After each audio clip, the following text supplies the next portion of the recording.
Assalamu alaikum class 3. I am your SST teacher. Welcome to Mizan online classes. Class, today we are going to read our chapter number 1, which is village life.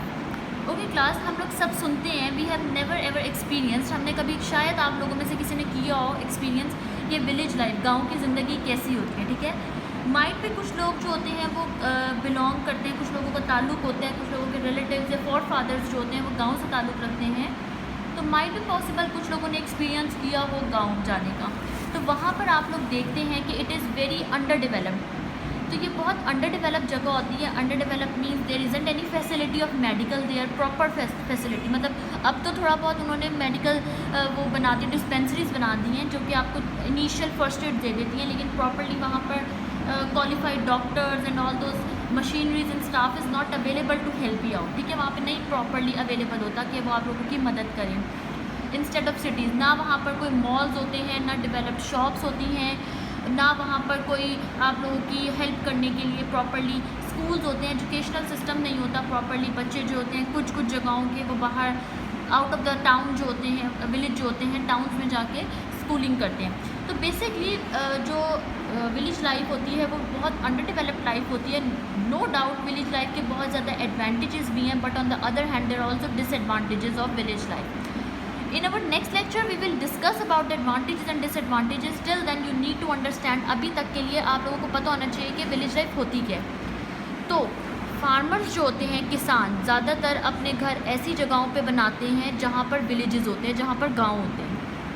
ठीक है, वो लोग ऐसी जगहों पर अपने घर बनाते हैं जहाँ पर क्रॉप्स होते हैं, जहाँ पे कल्टीवेटेड लैंड होता है. मतलब वहाँ पर ऐसा कच्ची ज़मीनें होती हैं जहाँ पर वो अपनी खेती बाड़ी कर सकें. ठीक है, क्योंकि उनकी ज़िंदगी का सारा इन्हिसार, एक्सपेंडिचर्स जो होते हैं और उनकी इनकम जो होती है, उनकी सैलरी जो होती है, वो सब किस पे बेस्ड होती है.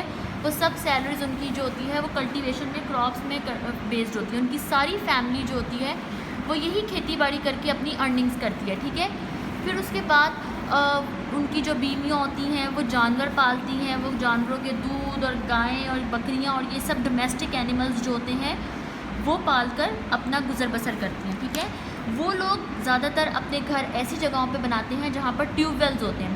ट्यूबवेल्स क्लास बहुत एक्सपेंसिव होते हैं, तो हर जगह ट्यूबवेल्स नहीं लगाए जाते, नहीं पुट किए जाते, नहीं इमिटेट किए जाते. कहीं कहीं पर हमें जो होता है ट्यूबवेल्स एक्सपेंसिव होते हैं, तो गांव के लोग जो होते हैं वो ट्यूबवेल्स नहीं अफोर्ड कर सकते, इसलिए वो कहीं ऐसी जगहों पे घर बनाते हैं जहाँ पर ट्यूबवेल्स हों, जहाँ पे वो वाटर फैसिलिटीज़ अवेल कर सकें.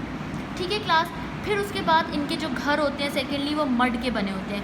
मड के घर का ये एडवांटेज होते हैं, तो वो कच्ची मिट्टी है, वो टूट जाते हैं कभी कोई मौसम की ख़राबी की वजह से, लेकिन इसका ये एडवांटेज होता है कि एक तो ये चीप होते हैं. इसके लिए हमें ना कोई ब्रिक, कंक्रीट, स्टोन्स और ये सीमेंट और ये सब चीज़ें नहीं इस्तेमाल करने पड़ती हैं, जो कि एक हैवी मटेरियल है जिसे हम स्टील्स कहते हैं. सरिया वगैरह जो होता है वो भी नहीं इस्तेमाल करना पड़ता. मट्टी के घर का सबसे बड़ा एडवांटेज ये होता है कि मट्टी का घर सर्दियों में गर्म और गर्मियों में ठंडा रहता है. ठीक है, तो इसीलिए इन लोगों के घर जो होते हैं वो कच्ची मिट्टी के बनाते हैं. As you can see in your picture, ये बिल्कुल मिट्टी के घर नहीं बने हुए, बल्कि ये मड के घर बने हुए, कच्ची मिट्टी जिसे हम कहते हैं. ठीक है, ब्रिक्स के घर नहीं बने हुए, ये ईंटों के घर नहीं बने हुए. इसका एडवांटेज मैंने आपको बता दी. ठीक है, उसके बाद जो बहुत सारे घर होते हैं वो बहुत सारे घरों के अंदर जो होते हैं कोर्टयार्ड होता है. कोर्टयार्ड किसी कहते हैं बच्चों, सहन को कहते हैं. ठीक है, सहन को कोर्टयार्ड कहते हैं. उनकी बाउंड्री वॉल्स दी हुई होती हैं. उस सहन के अंदर ही वो जितने भी उनकी काम होते हैं वो करते हैं, जैसे कि उन्होंने कपड़े वगैरह धोने, उन्होंने किचन का काम करना है. उसके बाद उन्होंने अपने घरों के अंदर वॉल्स के ऊपर किन्स जलाने के लिए, भट्टियाँ जलाने के लिए डंग्स, जो जानवरों के डंग्स होते हैं, गाय वगैरह के, जिसे हम in our domestic language, in our local language we call it gobar, जिसे हम उर्दू में कहते हैं. तो वो जो होता है उन्होंने अपने दीवारों पर, अपनी वॉल्स पर लगाया होता है. उनका एडवांटेज ये होता है कि वो जलाकर उससे आग प्रोड्यूस करते हैं, उसके ऊपर वो रोटियां बनाते हैं. Because they don't have any proper facility of gas pipelines. उनकी गैस पाइपलाइंस जो होती हैं इनफिटेड नहीं होती हैं, ग्राउंडिंग नहीं हुई होती है प्रॉपर. तो उन लोगों को आग जलाने के लिए लकड़ियों का या इन डंग्स का इस्तेमाल करना पड़ता है, ताकि वो अपना खाना वगैरह बना सकें. ठीक है, उनके जो खाने होते हैं उनका टेस्ट जो होता है इन डंग्स और वुड्स की वजह से बहुत डिफरेंट होता है. ठीक है, वो या तो कोल अफोर्ड कर सकते हैं, इस तरह की चीज़ें अफोर्ड कर सकते हैं.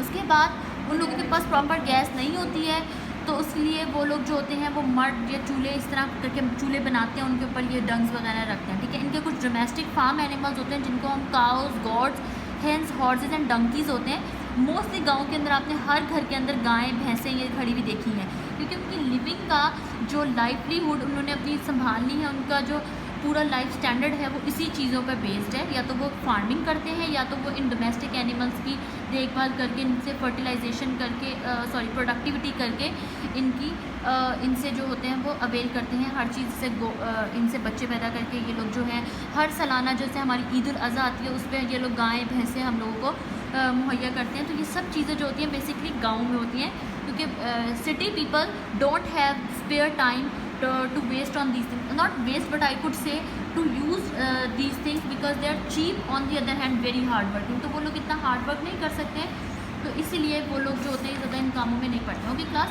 जो हमारा नेक्स्ट टॉपिक है a typical day in village life, ये हम अपनी नेक्स्ट क्लास में पढ़ेंगे because it's another detail topic. So we are going to stop our lecture till here। You can come to your school and collect your notes, and again if you have any problem you can ask me, you can have my number, and that is it। and class सबसे important चीज़ है, आप लोगों की exercises जो short questions और long questions हैं उनके notes आपके स्कूल में अवेलेबल हैं, आप आएँ और कलेक्ट कर लीजिए, ठीक है। Thank you very much.